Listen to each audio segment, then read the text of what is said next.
എല്ലാവർക്കും നമസ്കാരം. അപ്പോൾ നമ്മൾ ഇന്ന് നോക്കാൻ പോകുന്നത് ഫ്രാക്ഷൻസ് ബേസ് ചെയ്ത് PSCയിൽ വരുന്ന ചില ക്വസ്റ്റ്യൻസ് ആണ് നമ്മൾ ഇന്ന് നോക്കാൻ പോകുന്നത്. അപ്പോൾ അതിൽ നമുക്ക് ഫസ്റ്റ് ക്വസ്റ്റ്യൻ നോക്കാം. അതായത് 5/10ന്റെ ശതമാന രൂപം എന്താണെന്ന്. അപ്പോൾ 5/10ന്റെ ശതമാന രൂപം എന്ന് പറയുമ്പോൾ നമ്മൾ ശതമാന രൂപം കാണാൻ വേണ്ടിയിട്ട് ഏത് സംഖ്യയുടെ ശതമാനമാണോ കാണേണ്ടത് ആ സംഖ്യയെ നമ്മൾ 100 കൊണ്ട് മൾട്ടിപ്ലൈ ചെയ്യേണ്ടത്. അപ്പോൾ നമുക്കിവിടെ 5/10ന്റെ ശതമാന രൂപമാണ് കാണേണ്ടത്. അപ്പം നമ്മൾ എന്താ ചെയ്യേണ്ടത്? 5/10നെ നമ്മൾ 100 കൊണ്ട് മൾട്ടിപ്ലൈ ചെയ്യാം. അപ്പം മേലെയും താഴെയും സീറോസ് ഉണ്ട്, കട്ടായി പോവും. ഇനി 5 × 10 50/1 ഈക്വൽസ് 50. ഇനി നമുക്ക് അടുത്തൊരു ക്വസ്റ്റ്യൻ നോക്കാം. 5/10ന്റെ ദശാംശ രൂപം. അപ്പോൾ നേരത്തെ നമ്മൾ 5/10ന്റെ ശതമാന രൂപമാണ് കണ്ടത്. ഇനി ദശാംശ രൂപം എങ്ങനെയാണ് കാണുന്നതെന്ന് നോക്കാം. അങ്ങനെയാണെന്നുണ്ടെങ്കിൽ നമ്മൾ എന്താ ചെയ്യേണ്ടത്? 5നെ 10 കൊണ്ട് ഡിവൈഡ് ചെയ്യാണ് ചെയ്യുക. 10 5ൽ പോകില്ല, അപ്പം നമ്മൾ പോയിന്റ് ഇട്ടു, 50 ആക്കി. 5 10 50. അപ്പം നമുക്ക് 5/10ന്റെ ദശാംശ രൂപം എന്ന് പറയുന്നത് 0.5 ആണ്.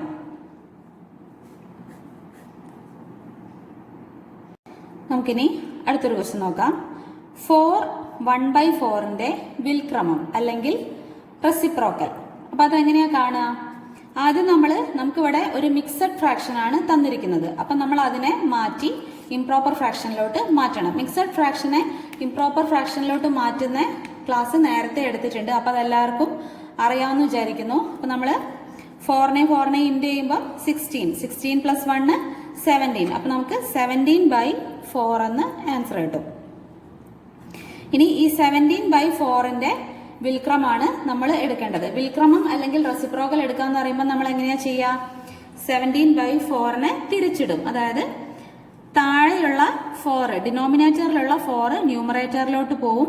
ന്യൂമറേറ്ററിലുള്ള 17 ഡിനോമിനേറ്ററിലോട്ട് വരും. അപ്പോൾ 17/4ന്റെ റെസിപ്രോക്കൽ അല്ലെങ്കിൽ വിൽക്രമം എന്ന് പറഞ്ഞാൽ നേരെ തിരിച്ചിടുക. 4/17 ആണ് റെസിപ്രോക്കൽ. നമുക്കിനി അടുത്തൊരു ക്വസ്റ്റ്യൻ നോക്കാം. 1/9ന്റെ എത്ര ഭാഗമാണ് 2/4? അതായത് നമ്മൾ ഭാഗമാണ് ചോദിക്കുന്നത്. അതായത് 1/9ന്റെ എത്ര ഭാഗമാണ് 2/4? നമ്മളിപ്പോൾ 8ൽ 4 എന്ന് എങ്ങനെയാ പറയാ? 4/8 ആണ് നമ്മൾ എഴുതുക. അതായത് 8ൽ 4 ഭാഗം. അതേപോലെ 1/9ന്റെ എത്ര ഭാഗമാണ് 2/4? അതായത് അതെങ്ങനെയാ നമ്മൾ എഴുതുക?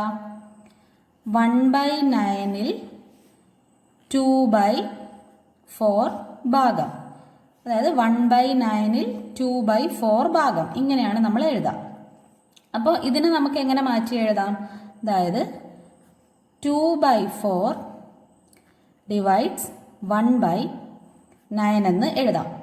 നമുക്ക് ഫ്രാക്ഷൻസിൽ ഡിവൈഡ് വരുമ്പം നമ്മൾ എന്താ ചെയ്യുക? ഫസ്റ്റ് ഫ്രാക്ഷനെ നമ്മൾ അതുപോലെ എഴുതിയിട്ട് ഡിവൈഡ് എന്നുള്ളത് മൾട്ടിപ്ലൈസ് ആക്കി നമ്മൾ മാറ്റും. എന്നിട്ട് സെക്കൻഡ് ഫ്രാക്ഷന്റെ റെസിപ്രോക്കൽ എടുക്കും. അപ്പോൾ സെക്കൻഡ് ഫ്രാക്ഷന്റെ റെസിപ്രോക്കൽ എന്ന് പറയുന്നത് 1/9ന്റെ റെസിപ്രോക്കൽ 9/1. ഇനി ഇത് രണ്ടും കട്ടായി പോകും. 2 വെച്ച് കട്ട് ചെയ്യുമ്പോൾ 1, 4നെ 2 വെച്ച് കട്ട് ചെയ്യുമ്പോൾ 2. അപ്പോൾ നമുക്കിവിടെ എന്ത് ആൻസർ കിട്ടും? 1 × 9 9/2 × 1 2 9/2 എന്ന് നമുക്ക് ആൻസർ കിട്ടും. നമുക്കിനി അടുത്തൊരു ക്വസ്റ്റ്യൻ നോക്കാം. അതായത് 6 1/3ൽ എത്ര 1/3കൾ ഉണ്ട്? നേരത്തെ നമ്മൾ എന്താ ചെയ്തത്? 1/9ന്റെ എത്ര ഭാഗമാണ് 2/4? അതായത് 1/9ൽ 2/4 എന്ന് പറയുന്നത് എത്രയാണ്? പക്ഷെ ഇവിടെ എന്താണ് ക്വസ്റ്റ്യൻ? 6 1/3ൽ എത്ര 1/3കൾ ഉണ്ട്? അതായത് നമ്മളിപ്പം 8ൽ എത്ര 4 ഉണ്ടെന്ന് നമ്മൾ എങ്ങനെയാ കാണുക? 8നെ നമ്മൾ 4 കൊണ്ട് ഡിവൈഡ് ചെയ്ത് നോക്കുക അല്ലേ? അപ്പൊ 8ൽ എത്ര 4 ഉണ്ടെന്ന് നമുക്കറിയാം. അപ്പൊ 8ൽ എത്ര 4 2 അല്ലേ? അപ്പൊ അങ്ങനെ കാണുന്നുണ്ടെങ്കിൽ നമ്മൾ 8നെ 4 കൊണ്ട് ഡിവൈഡ് ചെയ്യും. അപ്പൊ അതേപോലെ 6 1/3ൽ എത്ര 1/3കൾ ഉണ്ട് എന്ന് പറയുമ്പോൾ നമ്മൾ എങ്ങനെയാ ചെയ്യുക? 6 1/3 ഡിവൈഡ്സ് 1/3 3. അതായത് 6 1/3 എത്ര 1/3 ഉണ്ടെന്ന് നോക്കണമെങ്കിൽ 6 1/3 1/3 കൊണ്ട് നമ്മൾ ഡിവൈഡ് ചെയ്ത് നോക്കണം. അപ്പോൾ ഇവിടെ ഒരു മിക്സഡ് ഫ്രാക്ഷൻ ആണ് നമുക്ക് കിട്ടിയിരിക്കുന്നത്. നമ്മൾ ആദ്യം എന്ത് ചെയ്യണം? അതിനെ ഇംപ്രോപ്പർ ഫ്രാക്ഷനിലോട്ട് മാറ്റണം. അപ്പോൾ 3 × 6 18. 18 + 1 19/3 ഡിവൈഡ്സ് 1/3. അപ്പോൾ ഫ്രാക്ഷനിൽ ഡിവിഷൻ വരുന്ന സമയത്ത് നമ്മൾ എന്താ ചെയ്യുക? ഫസ്റ്റ് ഫ്രാക്ഷനെ അതേപോലെ എഴുതും, ഡിവിഷൻ മൾട്ടിപ്ലൈസ് നാക്കും, 1/3ന്റെ റെസിപ്രോക്കൽ എടുക്കും, 3/1. ഇനി നമുക്ക് ഈ 3യും കട്ടായി പോകും. പിന്നെ ആരാ ബാക്കി ഉണ്ടാകുക? 19/1. അപ്പം 19/1 എന്ന് പറയുന്നത് 19. മനസ്സിലായല്ലോ? നമുക്കിനി അടുത്ത ക്വസ്റ്റ്യൻ നോക്കാം. 1 2 1/4 4 6 1/4. അപ്പോൾ ഈ ശ്രേണിയിലെ അടുത്ത സംഖ്യ ഏതെന്നാണ് നമുക്ക് കാണേണ്ടത്.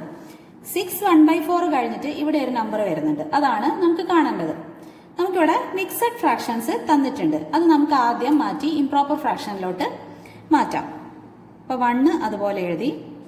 2 × 4 8. 8 + 1 9. അപ്പോൾ 9/4 എന്ന് കിട്ടി. 4 എഴുതി. 6 × 4 24 + 1 25. അപ്പോൾ 25/4 എന്ന് നമുക്ക് കിട്ടി.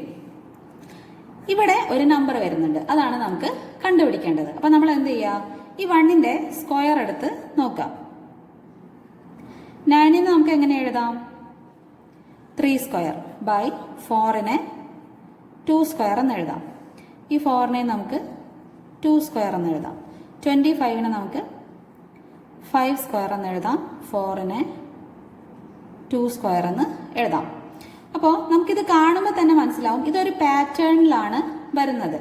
ആദ്യം 1ന്റെ സ്ക്വയർ, പിന്നെ 2², 3², ഒരു സംഖ്യ വിട്ട് ഇവിടെ 5² വരുന്നുണ്ട്, താഴെ 2². അപ്പോൾ ഈ ഒരു പാറ്റേൺ ആണ് വരുന്നതെങ്കിൽ നമുക്ക് തൊട്ടടുത്ത നമ്പർ ഏതായിരിക്കും വരിക?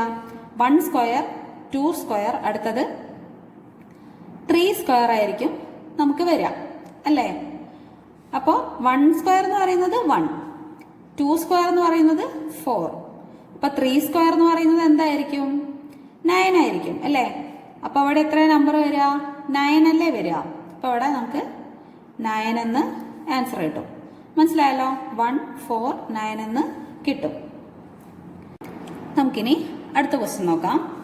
3/√5 7/√7 6/√2 6/√3 ഇവയിൽ ഏറ്റവും വലുത് ഏതാണെന്നാണ് ചോദിച്ചിരിക്കുന്നത്. അപ്പൊ നമുക്കിവിടെ റൂട്ടാണ് കിട്ടിയിരിക്കുന്നത്. അപ്പൊ നമുക്ക് എന്ത് ചെയ്യാം? ഇതിന്റെ സ്ക്വയർ എടുക്കാം. അതായത് 3/√5ന്റെ സ്ക്വയർ എടുക്കാം. 7/√7 സ്ക്വയർ 6/√2 സ്ക്വയർ 6/√3 സ്ക്വയർ ഇതേപോലെ എടുക്കാം. അപ്പോൾ 3യുടെ സ്ക്വയർ എന്ന് പറയുമ്പോൾ 9, √5ന്റെ സ്ക്വയർ എന്ന് പറഞ്ഞാൽ 5 ആണ്, അല്ലേ? നമുക്കറിയാം. അതേപോലെ 7ന്റെ സ്ക്വയർ 49/√7ന്റെ സ്ക്വയർ എന്ന് പറഞ്ഞാൽ 7 ആണ്. 6ന്റെ സ്ക്വയർ 36 2. 6ന്റെ സ്ക്വയർ 36/3 വരും. ഇനി നമുക്ക് ഇതിൽ പെട്ടെന്ന് കണ്ടുപിടിക്കാം, അല്ലേ? ഏതാണ് വലുത് ഏതാണ് ചെറുതെന്ന്. പക്ഷെ നമുക്ക് നേരത്തെ പോലെ ക്രോസ് മൾട്ടിപ്ലൈ ചെയ്ത് നമുക്ക് വലുതും ചെറുതും കണ്ടുപിടിക്കാം. അതായത് ഓരോന്നും ക്രോസ് മൾട്ടിപ്ലൈ ചെയ്ത് നോക്കാം. പക്ഷെ നമുക്ക് അതിലും പെട്ടെന്ന് ഇതിൽ ആൻസർ നമുക്ക് കിട്ടും. അപ്പോൾ 9നെ നമ്മൾ 5 കൊണ്ട് ഡിവൈഡ് ചെയ്യുമ്പോൾ 9 ഡിവൈഡ്സ് 5 1 5 5 ബാക്കി 4. അപ്പോൾ നമ്മൾ 5 4 പോകില്ല. അപ്പോൾ നമ്മളിവിടെ പോയിന്റ് കിട്ടും. അപ്പോൾ 8 5 40 കിട്ടും, അല്ലേ? അപ്പോൾ നമുക്കിതിൻ്റെ ആൻസർ എന്താ കിട്ടുക? 1.8 ആണ് 9/5 നമുക്ക് കിട്ടാം. അതേപോലെ 49നെ നമ്മൾ 7 കൊണ്ട് ഡിവൈഡ് ചെയ്യുമ്പോൾ നമുക്ക് 7 കിട്ടും. അതേപോലെ 36നെ നമ്മൾ 2 കൊണ്ട് കട്ട് ചെയ്ത് നോക്കാം. അപ്പോൾ നമുക്ക് എന്താ കിട്ടുക? 18 അല്ലേ കിട്ടുക. അതായത് 36ന്റെ നേരെ പകുതി, ഇവിടെ 2 അല്ലേ വന്നിരിക്കുന്നത്. അതേപോലെ 36നെയും നമുക്ക് പെട്ടെന്ന് മനസ്സിലാവും. 3 കൊണ്ട് കട്ട് ചെയ്യുമ്പോൾ എന്താ കിട്ടുക? 12 × 3 ആണ് നമുക്ക് 36 കിട്ടുക. ഇത് പ്രാക്ടീസ് ചെയ്ത് വരുമ്പോൾ നമുക്ക് പെട്ടെന്ന് ചെയ്യാൻ പറ്റും. അപ്പോൾ ഇവിടെ 12 വരും. ഇതിൽ ഏറ്റവും വലിയ നമ്പർ ഏതാണ്? 18 ആണ് ഏറ്റവും വലിയ നമ്പർ. അപ്പോൾ ഇതിലെ ഏറ്റവും വലിയ ഫ്രാക്ഷൻ എന്ന് പറയുന്നത് ഏതാണ്? 6/√2 ആണ് ഏറ്റവും വലിയ ഫ്രാക്ഷൻ ആയിട്ട് വരാം. നമുക്കിനി അടുത്തൊരു ക്വസ്റ്റ്യൻ നോക്കാം. 10⁻²യുടെ ഭിന്നസംഖ്യാരൂപം ഏത്? അപ്പൊ നമുക്കറിയാം a⁻n എന്ന് പറയുന്നത് 1/a⁻n ആണെന്ന് നമുക്കറിയാം അല്ലേ? അപ്പൊ അത് നമ്മൾ പഠിച്ചു വെക്കാം. അപ്പൊ a⁻−1 = 1/a⁻n ആണെങ്കിൽ a⁻−1 എന്തായിരിക്കും? 1/a⁻1 ആയിരിക്കത്തില്ലേ? അങ്ങനെയാണെന്നുണ്ടെങ്കിൽ 10⁻² എന്നുള്ളത് എന്തായിരിക്കും? 1/10⁻² ആയിരിക്കത്തില്ലേ? മനസ്സിലായോ? a⁻−1 എന്നുള്ളത് 1/a⁻1 ആണെന്നുണ്ടെങ്കിൽ 10⁻−2 എന്നുള്ളത് നമുക്ക് 1/10⁻2 എന്ന് എഴുതാം. മനസ്സിലായല്ലോ? ഇനി നമുക്ക് അടുത്തൊരു ക്വസ്റ്റ്യൻ നോക്കാം. 5/8 = x/24. ഇതിൽ find the value of X. എക്സിന്റെ വിലയാണ് നമുക്ക് കാണേണ്ടത്. അപ്പൊ നമ്മൾ ഇതെങ്ങനെ സാധാരണ കാണാം? 5 × 24 8 × x നമ്മൾ ചെയ്ത് നോക്കാം. അതായത് ഈ ക്വസ്റ്റ്യൻ ഒന്ന് നമുക്ക് താഴോട്ട് എടുത്ത് എഴുതാം. 5/8 = x/24. അപ്പോൾ ഈ 5നെയും 24നെയും നമ്മൾ ഇൻറ്റു ചെയ്യാം. 5 × 24 = 8 × x. അപ്പോൾ 8x എന്ന് കിട്ടും. ഇത് മനസ്സിലാവാൻ വേണ്ടിയിട്ടാണ് ഇങ്ങനെ ക്രോസ് ചെയ്ത് പറഞ്ഞു തരുന്നത്. നമുക്ക് ഇതിന്റെ ആൻസർ പെട്ടെന്ന് തന്നെ കിട്ടും. അറിയാത്തവർക്ക് മനസ്സിലാവാൻ വേണ്ടി പറയുകയാണേ. അപ്പോൾ 5 × 24 ചെയ്യുമ്പോൾ നമുക്ക് എന്താ കിട്ടുക? 120 കിട്ടും. = 8x. ഇനി ഈ 8 നമ്മൾ ഈ സൈഡിലോട്ട് എടുക്കണം. അപ്പോൾ 120/8 = x. ഇനി ഈ 120നെ നമ്മൾ 8 കൊണ്ട് ഡിവൈഡ് ചെയ്യുമ്പോൾ നമുക്ക് 15 കിട്ടും. അപ്പോൾ x എന്ന് പറഞ്ഞത് എന്താണ്? 15. മനസ്സിലായല്ലോ? നമുക്കിനി അടുത്ത ക്വസ്റ്റ്യൻ നോക്കാം. 0.5 ബാർ ഡിവൈഡ്സ് 0.9 ബാർ. ഇങ്ങനെ സംഖ്യകൾക്ക് മുകളിൽ ബാർ വരുന്നുണ്ട്. അപ്പോൾ നിങ്ങൾ ആദ്യം എന്ത് പഠിച്ചു വെക്കുക? 0.5 എന്ന് പറഞ്ഞാൽ എന്താണ്? 5/9 ആണ്. ഒരു സംഖ്യയുടെ മുകളിൽ ബാർ ഉണ്ടെങ്കിൽ 5/9 ആണ് അതെന്ന് നിങ്ങൾ പഠിച്ചു വെക്കുക. അതേപോലെ 0.3 ബാർ എന്നാണെന്നുണ്ടെങ്കിലോ 3/9 ആണ്. അതായത് ഇങ്ങനെ പറഞ്ഞു കഴിഞ്ഞാൽ അപ്പോൾ 5നെ നമ്മൾ 9 കൊണ്ട് ഡിവൈഡ് ചെയ്യുമ്പോൾ നമുക്ക് 0.555 ഇതേപോലെ കിട്ടും. അതായത് 5നെ നമ്മൾ 9 കൊണ്ട് ഡിവൈഡ് ചെയ്യുമ്പോൾ നമുക്ക് ഇതേപോലെ കിട്ടും. അതേപോലെ 3നെ നമ്മൾ 9 കൊണ്ട് ഡിവൈഡ് ചെയ്യുമ്പോൾ 0.333 അങ്ങനെയാണ് വരിക. അപ്പോൾ സംഖ്യയുടെ മുകളിൽ ബാർ ഉണ്ടെന്നുണ്ടെങ്കിൽ നമ്മൾ ഇങ്ങനെ പഠിച്ചു വെക്കുക. അതിന്റെ ഭിന്നസംഖ്യാരൂപം 5/9 ആയിരിക്കും. 3 ബാർ ആണെന്നുണ്ടെങ്കിൽ 3/9 ആയിരിക്കും അതിന്റെ ഭിന്നസംഖ്യാ രൂപം. അപ്പൊ ഇവിടെ നമുക്ക് എന്താണ്? 0.5 ബാർ ആണ് വരുന്നത്. അപ്പൊ എന്തായിരിക്കും അതിന്റെ ഭിന്നസംഖ്യാ രൂപം? 5/9 ആയിരിക്കും 0.5 ബാറിന്റെ ഭിന്നസംഖ്യാ രൂപം. ഡിവൈഡ്സ് 0.9ന്റെ എന്തായിരിക്കും? 9/9 ആയിരിക്കും അല്ലേ? ഇനി നമ്മളിവിടെ ഡിവൈഡ് എന്ന് വരുമ്പോൾ അതെന്താക്കി മാറ്റണം? മൾട്ടിപ്ലൈസ് ആക്കി മാറ്റുക. അപ്പോൾ ഫസ്റ്റ് ഫ്രാക്ഷനെ നമ്മളെ അതേപോലെ എഴുതുക. ഡിവൈഡ് എന്നുള്ളത് മൾട്ടിപ്ലൈസ് ആക്കുക. സെക്കൻഡ് ഫ്രാക്ഷന്റെ റെസിപ്രോക്കൽ എടുക്കുക. അപ്പോൾ ഇതിന്റെ റെസിപ്രോക്കൽ എന്ന് പറഞ്ഞാൽ അത് തന്നെയല്ലേ വരിക? അപ്പോൾ 9/9ന്റെ റെസിപ്രോക്കൽ 9/9 തന്നെ. അതേപോലെ 9/9 നമ്മൾ കട്ട് ചെയ്തിട്ട് നമുക്ക് 1 എന്ന് എഴുതാം അല്ലേ? 9/9 എന്ന് പറഞ്ഞത് 1 തന്നെയാണ്. അപ്പോൾ നമ്മൾ അതിനെ 1 ആക്കി മാറ്റി. അപ്പോൾ 5/9 × 1 എന്ന് പറഞ്ഞാൽ എന്താണ്? 5/9 തന്നെ. അപ്പോൾ ആൻസർ നമുക്ക് 5/9 എന്ന് കിട്ടും. മനസ്സിലായല്ലോ? ഇത് അല്ലാന്നുണ്ടെങ്കിൽ 5/9 × 9/9. ഈ 9ഉം കട്ടായി പോവും, ഈ 9ഉം കട്ടായി പോവും. മേലെയുള്ള 2 9ഉം കട്ടായി പോവും അല്ലേ? മനസ്സിലാവാൻ വേണ്ടിയാട്ടോ അത് പറഞ്ഞത്. അപ്പോൾ നമുക്ക് എന്താ ആൻസർ കിട്ടാം? 5/9. അപ്പോൾ നേരിട്ട് നമുക്ക് ഇവിടെ നിന്ന് തന്നെ ആൻസറിലെത്താം. 9/9 എന്ന് പറഞ്ഞാൽ 1 ആണ്. അപ്പോൾ നമുക്ക് ആൻസർ എന്ത് തന്നെയാണ് കിട്ടുക? 5/9 തന്നെ ആൻസർ കിട്ടും. മനസ്സിലായല്ലോ? നമുക്കിനി അടുത്തൊരു ക്വസ്റ്റ്യൻ നോക്കാം. 4 3/4 ഡിവൈഡ്സ് 2 1/4. ഇതേപോലെ നമുക്ക് മിക്സഡ് ഫ്രാക്ഷൻസ് ഡിവൈഡ് ചെയ്യാൻ വരുമ്പം നമ്മൾ ആദ്യം അതിനെ ഇംപ്രോപ്പർ ഫ്രാക്ഷനിലോട്ട് മാറ്റണം. അപ്പോൾ ഇംപ്രോപ്പർ ഫ്രാക്ഷനിലോട്ട് മാറ്റുന്നത് നേരത്തെ ക്ലാസ്സിൽ ഇട്ടിട്ടുണ്ട്, എല്ലാവർക്കും അറിയാമെന്ന് വിചാരിക്കുന്നു. 4 × 4 16, 16 + 3 19/4 നമുക്ക് കിട്ടും. ഡിവൈഡ്സ് 2 × 4 8, 8 + 1 9, 9/4. അപ്പം നമുക്ക് ഇതേപോലെ ഫ്രാക്ഷൻസ് ഡിവൈഡ് ചെയ്യാൻ വരുമ്പോൾ നമ്മൾ എന്താ ചെയ്യുക? ഫസ്റ്റ് ഫ്രാക്ഷനെ അതേപോലെ നമ്മൾ എഴുതിയിട്ട് ഡിവൈഡ് എന്നുള്ളത് മൾട്ടിപ്ലൈസ് ആക്കി മാറ്റുക. സെക്കൻഡ് ഫ്രാക്ഷന്റെ റെസിപ്രോക്കൽ എടുക്കുക. അപ്പം 9/4ന്റെ റെസിപ്രോക്കൽ എന്ന് പറഞ്ഞാൽ 4/9. അപ്പോൾ നമുക്ക് മൾട്ടിപ്ലൈസ് വരുന്ന സമയത്ത് നമ്മൾ ന്യൂമറേറ്ററുകൾ തമ്മിൽ ഇൻഡെയും ഡിനോമിനേറ്ററുകൾ തമ്മിൽ ഇൻഡെയും. മേലെ ഒരേ നമ്പേഴ്സ് വരികയാണെങ്കിൽ അത് കട്ടായിട്ട് പോകും. അപ്പം നമുക്കിവിടെ എന്താ ആൻസർ കിട്ടുക? 19/9 എന്ന് ആൻസർ കിട്ടും. പക്ഷേ നമുക്കിവിടെ ഇംപ്രോപ്പർ ഫ്രാക്ഷൻ ആണ് ആൻസർ ആയിട്ട് കിട്ടിയിരിക്കുന്നത്. അപ്പോൾ ക്വസ്റ്റ്യനിൽ ഇവിടെ മിക്സഡ് ഫ്രാക്ഷൻ ആണ്. അപ്പം നമ്മൾ ആൻസറിലും അത് തന്നെ ആക്കണം. അതല്ല PSC ഓപ്ഷനിൽ ഇതാണ് ആൻസർ എങ്കിൽ അത് എഴുതുക. ഈ ആൻസർ കാണുന്നില്ല എന്നുണ്ടെങ്കിൽ നമ്മൾ ഇതിനെ മിക്സഡ് ഫ്രാക്ഷനിലോട്ട് മാറ്റുക. അപ്പം എങ്ങനെ മാറ്റുക?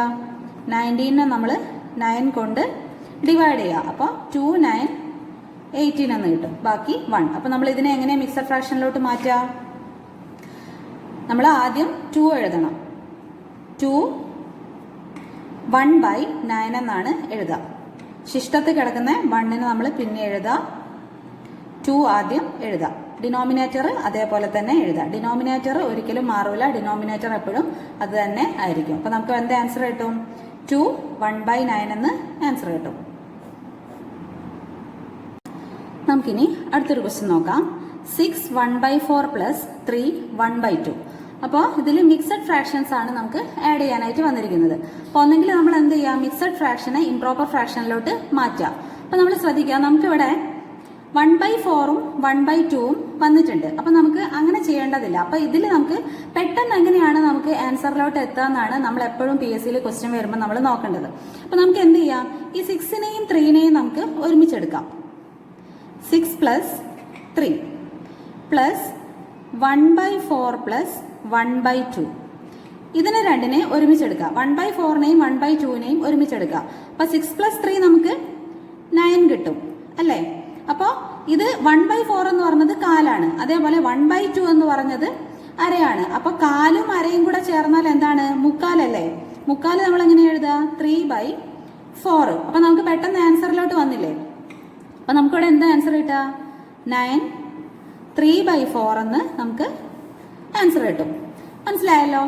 പക്ഷെ നമ്മൾ നേരത്തെ ആണെന്നുണ്ടെങ്കിൽ ഇത് ഈ മിക്സഡ് ഫ്രാക്ഷനെ നമ്മൾ ഇംപ്രോപ്പർ ഫ്രാക്ഷനിലോട്ട് ആക്കി മാറ്റിയതിന് ശേഷം നമ്മൾ ഈ 4ന്റെയും 2ന്റെയും LCM എടുക്കണം, എന്നിട്ട് അങ്ങനെയൊക്കെ ചെയ്യണം. അപ്പോൾ അതിലും നല്ലത് നമുക്ക് ആൻസർ എത്രയും പെട്ടെന്ന് നമുക്ക് ആൻസർ എങ്ങനെയാണോ കിട്ടുന്നത് അത് നമ്മൾ നോക്കിയിട്ട് ചെയ്യുക. ഇതേപോലെ കാലും അരയൊക്കെ കാണുമ്പോൾ അതിനെ കൂട്ടിയിട്ട് മുക്കാലാക്കി മാറ്റി ഇതേപോലെയൊക്കെ ചെയ്യാൻ ശ്രമിക്കാം. പിന്നെ നമുക്ക് ഈ രീതിയിൽ നമ്മൾ ചെയ്ത് വരുമ്പോൾ നമുക്ക് ചിലപ്പോൾ ആൻസറിൽ ഇതേപോലെയൊക്കെ കിട്ടും. അതായത് 8 + 12/7 എന്നൊക്കെ ഇതേപോലെ ചെയ്ത് വരുമ്പോൾ നമുക്ക് ഇതേപോലെ കിട്ടും. അപ്പോൾ നമ്മൾ ശ്രദ്ധിക്കണം, എന്താണെന്ന് വെച്ചാൽ മിക്സഡ് ഫ്രാക്ഷൻ എന്ന് പറഞ്ഞാൽ ഒരു പൂർണ്ണസംഖ്യയും, അതായത് ഒരു പൂർണ്ണസംഖ്യയും അതിൻ്റെ കൂടെ ഒരു സാധാരണ ഭിന്നമാണ് ഉണ്ടാവുക. പക്ഷെ ഇതിൽ കണ്ടോ 8 + 12/7 എന്നാണ് കിട്ടിയിരിക്കുന്നത്. 12/7 എന്ന് പറഞ്ഞത് ഒരു സാധാരണ ഭിന്നമല്ല. 12/7 ഒരു ഇംപ്രോപ്പർ ഫ്രാക്ഷൻ ആണ്. അപ്പം മിക്സഡ് ഫ്രാക്ഷന്റെ കൂടെ എപ്പോഴും ഒരു സാധാരണ ഭിന്നമായിരിക്കും ഉണ്ടാവുക. അതായത് 1/4 ഒരു സാധാരണ ഭിന്നമാണ്. അതായത് ന്യൂമറേറ്ററിലുള്ള നമ്പർ എപ്പോഴും ചെറുതായിരിക്കും സാധാരണ ഭിന്നത്തിൽ. ഇംപ്രോപ്പർ ഫ്രാക്ഷൻ എന്ന് പറഞ്ഞാൽ, അതായത് വിഷമഭിന്നം എന്ന് പറഞ്ഞാൽ ന്യൂമറേറ്ററിലെ നമ്പർ എപ്പോഴും വലുതായിരിക്കും. അപ്പോൾ ഇതേപോലെ നമുക്ക് കിട്ടുന്ന സമയത്ത് പൂർണ്ണസംഖ്യയുടെ കൂടെ ഒരു ഇംപ്രോപ്പർ ഫ്രാക്ഷൻ ആണെന്നുണ്ടെങ്കിൽ നമ്മൾ ഇതിനെ മാറ്റി, അതായത് 12നെ നമ്മൾ 7 കൊണ്ട് ഡിവൈഡ് ചെയ്യണം. അപ്പം 1 7 7, ബാക്കി എന്താണ്? 5. അപ്പം നമ്മൾ ഇതിനെ എന്തെന്ന് മാറ്റി എഴുതണം? അതായത് 8 + 1 5/7 എന്ന് എഴുതണം. 1 5/7 7 ഇതേപോലെ ആക്കി നമ്മൾ മാറ്റി എഴുതണം. അപ്പം 8ഉം 1ഉം എത്രയാണ്? 9 അല്ലേ? എന്നിട്ട് ഈ 5/7 നമ്മൾ എടുത്ത് എഴുതണം. മനസ്സിലായല്ലോ? ഇത് വേറെയാണ്. ഇത് 9 3/4 ഇത് രണ്ടും ആഡ് ചെയ്തപ്പോഴാണ്. ഇത് ഞാൻ ജസ്റ്റ് ഈ രീതിയിൽ വരുമ്പോൾ, അതായത് ഇംപ്രോപ്പർ ഫ്രാക്ഷൻ നമുക്ക് ഇതിന്റെ കൂടെ വരുവാണെന്നുണ്ടെങ്കിൽ അതിനെ നമ്മൾ സാധാരണ ഭിന്നമാക്കി മാറ്റണം. അതായത് ഇംപ്രോപ്പർ ഫ്രാക്ഷൻ ആണെങ്കിൽ ഇതേപോലെ 8 12/7 എന്ന് ആൻസർ എഴുതി വെക്കരുത്. മനസ്സിലായല്ലോ? നമുക്കിനി ഈ ഒരു ക്വസ്റ്റ്യൻ നോക്കാം. അതായത് ഈ 3 ഫ്രാക്ഷൻസിന്റെയും LCMഉം കാണണം, HCFഉം കാണണം. അപ്പൊ നമുക്ക് ആദ്യം LCM കാണുന്നതിന്റെ ഇക്വേഷൻ എന്താണെന്ന് നോക്കാം. LCM കാണാനായിട്ട് നമ്മൾ LCM of numerator by HCF of denominator കണ്ടുപിടിക്കണം. അതായത് ഈ ഫ്രാക്ഷൻസിലെ ന്യൂമറേറ്ററിന്റെ LCMഉം ഡിനോമിനേറ്ററിന്റെ HCFഉം കാണണം. അതേപോലെ HCF ആണ് കാണേണ്ടതെങ്കിൽ, ഈ 3 ഫ്രാക്ഷന്റെയും HCF ആണ് കാണേണ്ടതെങ്കിൽ HCF ഓഫ് ന്യൂമറേറ്റർ ആണ് കാണേണ്ടത്. LCM കാണാനായിട്ട് LCM of numerator by HCF of denominator, HCF കാണാനായിട്ട് HCF of numerator by LCM of denominator ആണ് നമുക്ക് കാണേണ്ടത്. അപ്പോൾ LCM കാണുന്നത് കഴിഞ്ഞ വീഡിയോകളിലൊക്കെ ഒരുപാട് തവണ പറഞ്ഞതാണ്, അതെല്ലാവർക്കും അറിയാമെന്ന് വിചാരിക്കുന്നു. അപ്പോൾ 2ന്റെയും 8ന്റെയും 10ന്റെയും LCM എന്ന് പറയുന്നത് നമുക്ക് 40 ആണ് കിട്ടുക. ബൈ ഡിനോമിനേറ്ററിലുള്ള നമ്പേഴ്സിന്റെ HCF കാണണം. അപ്പോൾ 3 12 9 ഈ 3ന്റെയും HCF എന്ന് പറയുന്നത് നമുക്കൊന്ന് നോക്കാം. 3 12 9. അപ്പോൾ 3 × 1 3 എന്ന് എഴുതാം. അതേപോലെ 12 3 × 4 എന്ന് എഴുതാം. അതേപോലെ 9 3 × 3 ആണ് അല്ലേ? അപ്പോൾ ഇതിൽ 3ലും പൊതുവായി വരുന്ന ഏറ്റവും വലിയ നമ്പർ ഏതാണ്? അതായത് ഇതിൽ 3ലും ഉള്ളത് 3 ആണ് അല്ലേ? അപ്പോൾ 3 ആണ് നമുക്ക് ഇവിടുത്തെ HCF. അപ്പോൾ 40/3 ആണ് നമുക്ക് കിട്ടുക. മനസ്സിലായല്ലോ? അതേപോലെ ഇനി HCF എങ്ങനെയാണ് കാണുക? HCF ഓഫ് ന്യൂമറേറ്റർ കാണണം. അതായത് 2ന്റെയും 8ന്റെയും 10ന്റെയും HCF നമുക്ക് കാണണം. അപ്പോൾ 2 8 10 ഈ 3ന്റെയും HCF ആണ് നമുക്ക് കാണേണ്ടത്. അതായത് HCF, അതായത് ഫ്രാക്ഷന്റെ HCF കാണണമെങ്കിൽ ഫ്രാക്ഷന്റെ ന്യൂമറേറ്ററിലുള്ള നമ്പേഴ്സിന്റെ HCF ആണ് കാണേണ്ടത്. HCF ഓഫ് ന്യൂമറേറ്റർ ആണ് നമുക്ക് കാണേണ്ടത്. അപ്പോൾ 2 8 10ന്റേത് കാണണം. അപ്പോൾ 2 × 1 2, അതേപോലെ 2 × 4 8 ആണ്, അതേപോലെ 2 × 5 ആണ് 10 അല്ലേ? അപ്പോൾ ഇതിൽ 3ലും കോമൺ ആയിട്ട് വരുന്ന നമ്പർ ഏതാണ്? 2 അല്ലേ? അപ്പോൾ 2 ആണ് നമ്മുടെ HCF. ഇങ്ങനെയാണ് HCF നമ്മൾ കണ്ടുപിടിക്കുന്നത്. അപ്പോൾ HCF ഓഫ് ന്യൂമറേറ്റർ 2 8 10 2 8 10ന്റെ HCF എന്ന് പറഞ്ഞത് 2 ആണ്. അതേപോലെ LCM ഓഫ് ഡിനോമിനേറ്റർ, അപ്പോൾ ഡിനോമിനേറ്ററിലുള്ള നമ്പേഴ്സിന്റെ HCF എത്രയാണ്? ഡിനോമിനേറ്ററിലുള്ള നമ്പേഴ്സിന്റെ LCM എത്രയാണ്? LCM നേരത്തെ പറഞ്ഞു തന്നിട്ടുള്ളതാണ്, ആ ക്ലാസ് എല്ലാവരും കണ്ടു നോക്കുക അറിയാത്തവർ. അപ്പോൾ LCM എന്ന് പറയുന്നത് 36 ആണ് നമുക്ക് കിട്ടുക. അതായത് ഇത് കാണുമ്പോൾ തന്നെ നമുക്ക് മനസ്സിലാവും. അതായത് ഇത് 3ലും ഒരേപോലെ പോകുന്ന മൾട്ടിപ്പിൾ ഏതാണെന്നാണ് നമ്മൾ നോക്കുക. Least common multiple. ഈ 3 നമ്പറിലും ലീസ്റ്റ് കോമൺ ആയ മൾട്ടിപ്പിൾ ഏതാണ് നമ്മൾ നോക്കുന്നത് LCM കാണാനായിട്ട്. അപ്പോൾ അത് അറിയാത്തവർ കഴിഞ്ഞ വീഡിയോസ് ഒന്ന് കണ്ടു നോക്കുക. അപ്പോൾ നിങ്ങൾക്ക് മനസ്സിലാവും എങ്ങനെയാണ് LCM കണ്ടുപിടിക്കാമെന്ന്. അപ്പോൾ ഇത് നമ്മൾ കട്ട് ചെയ്തു പോകും അല്ലേ? 2 വെച്ച് കട്ട് ചെയ്യുമ്പോൾ 1, 36നെ 2 വെച്ച് കട്ട് ചെയ്യുമ്പോൾ നമുക്ക് 18 കിട്ടും. അപ്പോൾ അവിടെ ആൻസർ 1/18 എന്ന് ആൻസർ കിട്ടും. നമുക്കിനി അടുത്ത ക്വസ്റ്റ്യൻ നോക്കാം. അതായത് ഈ 2 ഭിന്നസംഖ്യകളുടെയും ഇടയിൽ വരുന്ന ദശാംശ സംഖ്യ ഏതെന്നാണ് നമുക്ക് കണ്ടുപിടിക്കേണ്ടത്. അപ്പോൾ ദശാംശ സംഖ്യ കണ്ടുപിടിക്കണമെങ്കിൽ നമ്മൾ എന്ത് ചെയ്യുക? ഈ 5/8ൻ്റെ ദശാംശ സംഖ്യ നമ്മൾ ഏതാണെന്ന് ആദ്യം കണ്ടുപിടിച്ച് നോക്കാം. അപ്പോൾ 5നെ നമ്മൾ 8 കൊണ്ട് ഡിവൈഡ് ചെയ്യുമ്പോൾ നമുക്ക് 5/8ൻ്റെ ദശാംശ സംഖ്യ കിട്ടും. അപ്പോൾ 8 5-ൽ പോവില്ല. അപ്പോൾ നമ്മളിവിടെ പോയിന്റ് ഇട്ട് 50 ആക്കി. അപ്പോൾ 6 8 48 ആണ്. അപ്പോൾ ബാക്കി 2 0 ഇട്ടു. ഇനി 2 8 16, ബാക്കി 4, വീണ്ടും നമ്മൾ 0 ഇട്ടു. അപ്പോൾ 5 8 ആണ് 40 അല്ലേ? അപ്പോൾ നമുക്കിവിടെ എന്ത് കിട്ടി? 5/8ൻ്റെ ദശാംശ സംഖ്യ എന്ന് പറയുന്നത് 0.625 ആണ്. അപ്പോൾ അത് നമുക്ക് കിട്ടി. 0.625 ആണ് 5/8ൻ്റെ ദശാംശ സംഖ്യ. ഇനി 9/9ൻ്റെ ദശാംശ സംഖ്യ എന്ന് പറഞ്ഞാൽ എന്താണ്? 9നെ നമ്മൾ 9 കൊണ്ട് ഡിവൈഡ് ചെയ്യണം. അപ്പോൾ 9നെ 9 കൊണ്ട് ഡിവൈഡ് ചെയ്യുമ്പോൾ നമുക്ക് 1 അല്ലേ കിട്ടുക. ഇനി നമുക്കിതിൻ്റെ രണ്ടിൻ്റെയും ഇടയിൽ വരുന്ന ഏത് ദശാംശ സംഖ്യയാണ് ഓപ്ഷനിലുള്ളതെന്ന് നോക്കിയാൽ മതി. അപ്പോൾ ഫസ്റ്റ് ഓപ്ഷനിൽ 0.456 ആണ് വരുന്നത്. അപ്പോൾ 0.456 ഇതിൻ്റെ മുന്നേ ആണ്. അപ്പോൾ ഇതല്ല. അടുത്തത് 0.592 ആണ്. അതും 625ൻ്റെ മുന്നേ ആണ് വരുന്നത്. അപ്പോൾ ഇതും അല്ല. പിന്നെ വരുന്നത് 0.875 ആണ്. അപ്പോൾ 0.857 ഇതിന് ഇടയിലാണ് വരുന്നത്. അപ്പോൾ നമ്മൾ അടുത്ത ഒന്നുകൂടെ നോക്കാം. അപ്പോൾ ഇത് 1.623 ആണ്. അപ്പോൾ ഇത് 1 കഴിഞ്ഞിട്ടാണ് വരിക. അപ്പോൾ ഏതായിരിക്കും നമ്മളെ ആൻസർ?